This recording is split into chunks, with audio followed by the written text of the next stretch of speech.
4 lakh cubic metre का ठेका निकाला गया।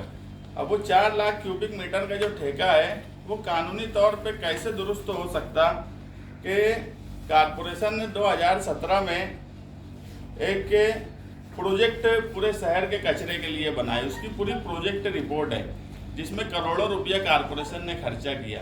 ये प्रोजेक्ट रिपोर्ट ऐसी है कि इसमें एक एक कचरे की डिटेल लिखी है कि पानी गंदा कैसे आता, हमारे यहाँ कितनी आबादी है, सूखा कचरा कितना निकलता, गोश्त का कचरा कितना निकलता, सब्जी का कचरा कितना निकलता। इतनी डिटेल में ये प्रोजेक्ट रिपोर्ट बनाई गई।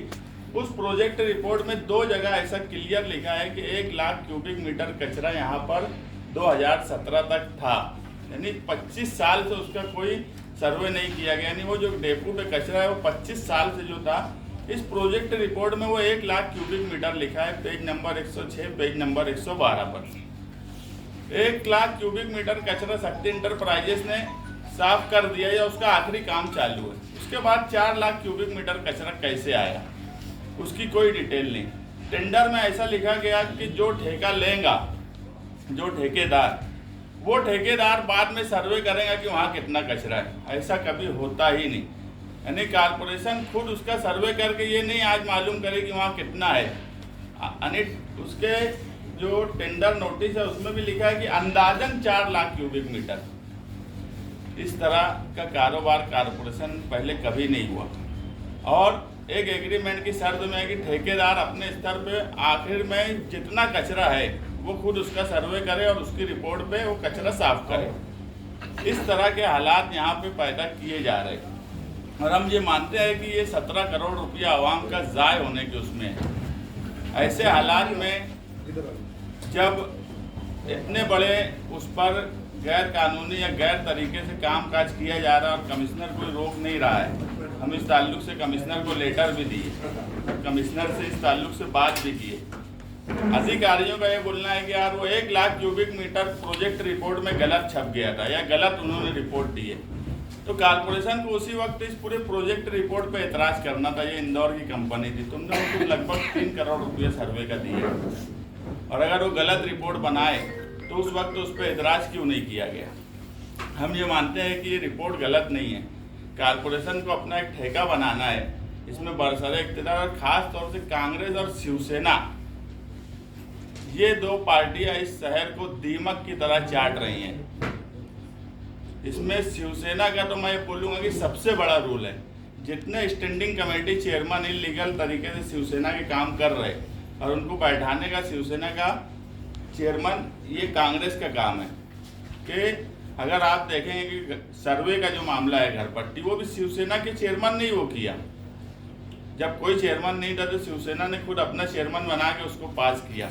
अभी जो जितने ये हो रहे, एक GR है 2016 का जिसमें क्लियर लिखा है कि मोबिलाइजेशन एडवांस तुम नहीं दे सकते किसी भी काम का।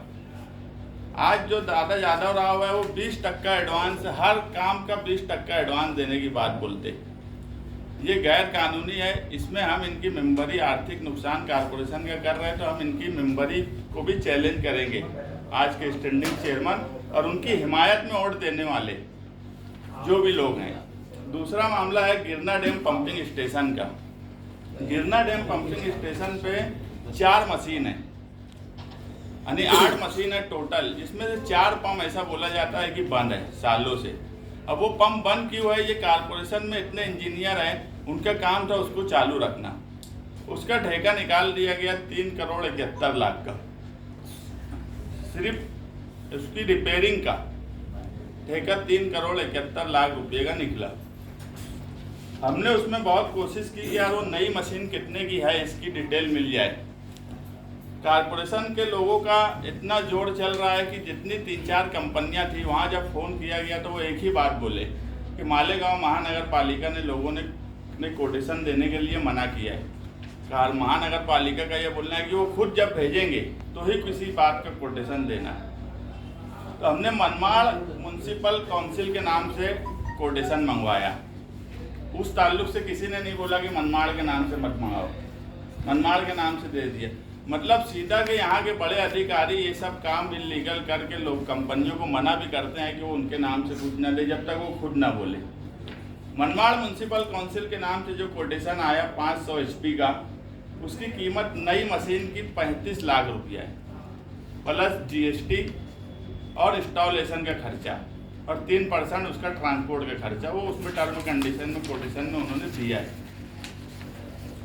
ये 35 लाख और 10 लाख रुपया इंस्टॉलेशन, GST, ट्रांसपोर्ट का खर्चा पकड़ लिया जाए तो तुम्हारा 45 लाख रुपये की एक नई मशीन फिट की जा सकती है। उसके बाद रिपेयरिंग पे 3 करोड़ 71 लाख खर्चा करना ये हमारी समझ के बाहर है। इतना खर्चा क्यों हो रहा है?